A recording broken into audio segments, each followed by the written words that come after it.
हे मी काय सांगतोय?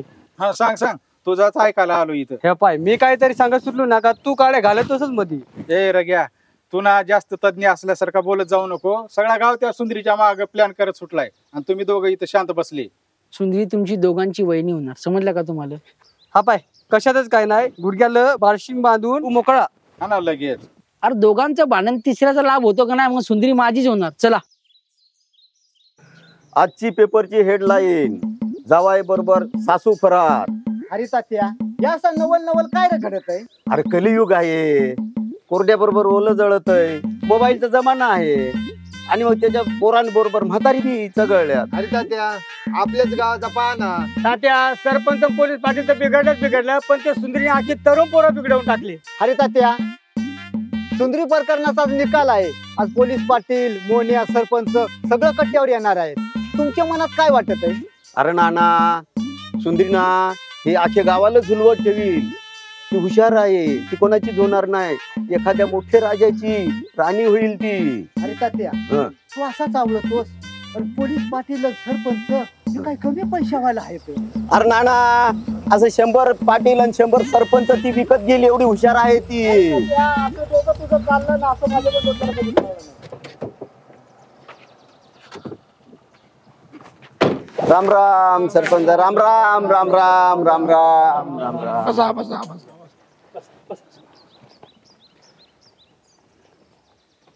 काय अरे, हं? चहा पाणी झाला का? अरे तुमचीच वाट पाहत होतो ना. ए, गरीब्या, अरे न सगळ्यांना चहा पाजतो. अरे भाऊ, अरे नुसता चहावर काय रे भागवता तुम्ही? मस्त पैकी पाव वडा भज्या बिज्या काही जरा पोटभर खात जा आणि उधारी ना माझ्या नावावर लिहून ठेवायची, काही काळजी करायची. तुम्हाला एटीएम दिलता त्या वापरत का नाही? वापरतोय ना कधी मध्ये, बिल आला का कळील. सरपंच अख्या गावात लोकांना आवडत हिंडत आहे. सरपंचाची उधारी राहिली, पाटलाची उधारी राहिली. पहिली उधारी भरा आणि मग पुढचा चालवा. पाटील मोठा बा आणि सरपंच मामा, कसं काय तुम्ही इकडे आज? आज सुंदरी लग्नाचा निर्णय देणार होती ना, आणि तुम्ही टपरीवर काय करत आहात? मोहनिया, अरे पाटील आहे, सरपंच आहे, आम्ही एकठा असताना तुम्ही आमच्या रेस मध्ये. अरे काल परवा पो तुम्ही नागवी हिंडणारी पोरार आणि खुशाल तुम्ही आमची बरोबरी करत आहात. पाय ती सुंदरी जेव्हा येथे येईल ना आणि सरपंचाच्या हातात हात देईल तेव्हा तुम्ही भिरी भिरी पाहत राहसाल. अरे नुसता दमच नाही, खिसा गरम लागतो. पण आमचं काय नरम आहे, आमचं पण गरम आहे. काय शम्या सांग रे यांना. बरोबर आहे. कुठे मारत आहे सरपंच? सरपंच सुंदरी आली, सुंदरी.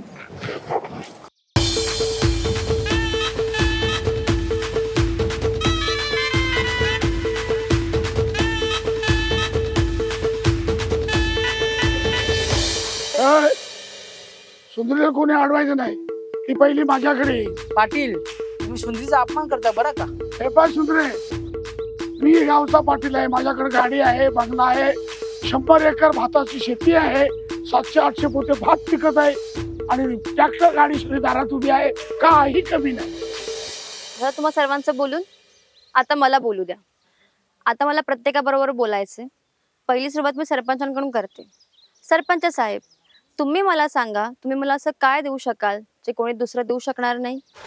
पाय सुंदरे, तुझ्यासाठी गाडी बंगला काय लागेल ते आहे आणि पेठेला खास बंगला बांधलाय तुझ्यासाठी आणि त्याच्यावर नाव टाकलंय सुंदरी निवास.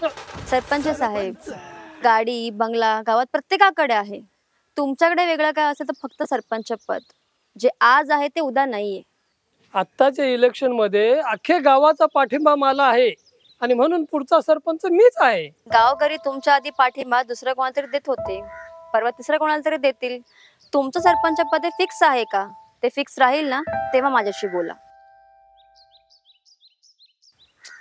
आता पुढचा नंबर पाटील साहेबांचा. बरं पाटील साहेब, तुम्ही आता मला सांगा, जे तुमच्याकडे आहे ते उद्या नाही राहिलं तर तुम्ही मला कसं खुश ठेवाल? मग आता ते कुठं जाईल? आयुष्य आहे पाटील साहेब, माणसाच्या पुढच्या क्षणाचा भरोसा नसतो. तुम्ही काय घेऊन बसलाय सगळं? जे आज आहे ते उद्या नाहीये. माझा पेठेच्या बँकेत प्रत्येक ठिकाणी खाता आहे आणि त्याच्यात जे एफडी आहेत ना, ते शेवट आपल्याला कामा येतीलच ना. पाटील साहेब, तुम्ही पण नापास झालात. मी म्हंटल होतं ना, यातलं काहीच नाही राहिलं तर काय कराल तुम्ही? असं कसं काय? कामात नाही म्हणजे ते येणारच कामात. आणि तुमच्याकडे या प्रश्नाचं उत्तर नाहीये. बाकीच्यांना आता काय विचारू असं झालंय मला, पण तुम्हाला वाईट वाटू नये म्हणून विचारते. सुंदरे, तू असं बोलून ना आमचा अपमान करतेस बरं का? अरे मोन्या, मान अपमानाचं काय घेऊन बसलास तू? खरी परिस्थिती काय आहे ते मला माहितीये, पण ते सगळं जाऊ दे. तुझं तर लग्न झालंय ना, तू सांगितलंही नाहीस मला. अवत आपल्याला बोलायला कुठं वेळ भेटलाय?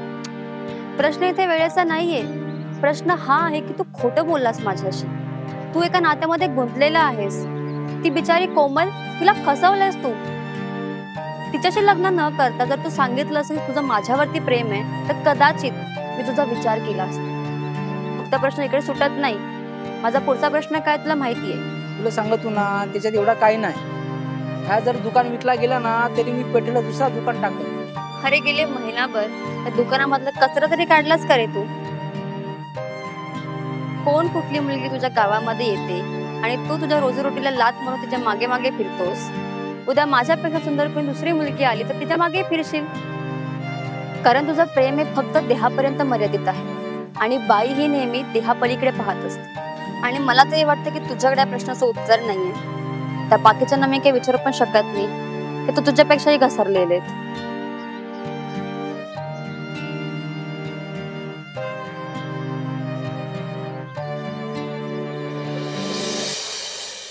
मला एक सुंदरे सांग, गावातली कोणाशीच तू लग्न करणार नाहीस मग? तुम्हाला सांगितलं तर ना, सुंदरी कोणाची होणार नाही. बाईचा मन मी कोळून पिलाय, कोळून. सुंदरे, हरी तात्याला ना सगळं माहित आहे. त्यांनी रामायण महाभारत वाचलाय आणि बायांना ना त्यांनी कोळून केलेला माणूस आहे तो. मग तात्या, तुम्हीच सांगा मला, मी कोणाला निवडायला पाहिजे?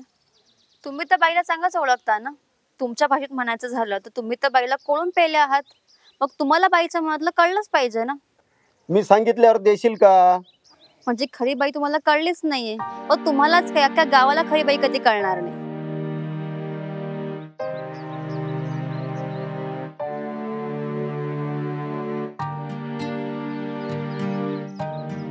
नक्की तू काय करणार आहेस ते आम्हाला सांगशील का? सांगायची गरज काय, दिसेल तुम्हाला आता. नाना पकडाय, थांब गरीबा. तुझा हा हात मी संपूर्ण आयुष्यभर असाच पकडून ठेवेन. तुला माहित आहे सुंदरे, माझा अभ्यास आणि कामातच वेळ जातोय. मी तुझे लाड नाही पुरवू शकणार. गरीबा, मला माहिती आहे की तू माझं लाड नाही पुरवू शकत, पण तू मला सांग, तू मला सगळ्यांपेक्षा काय वेगळं देऊ शकशील? सुंदरे, जरी माझं नाव गरिबी असला ना, पण आयुष्यभर मी तुझ्या डोळ्यात कधीच पाणी येऊन देणार नाही. बस गरीबा, त्याच्या पलीकडे मला अजून काही नकोय. चल.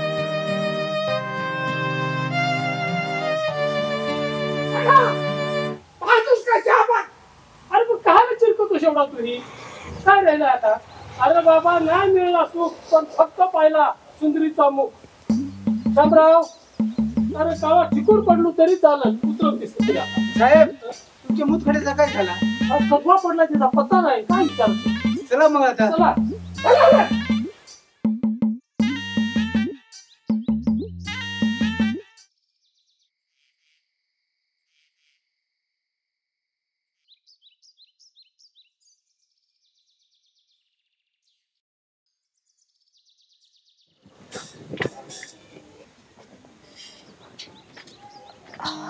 आज तुम्ही इथं उन्हात?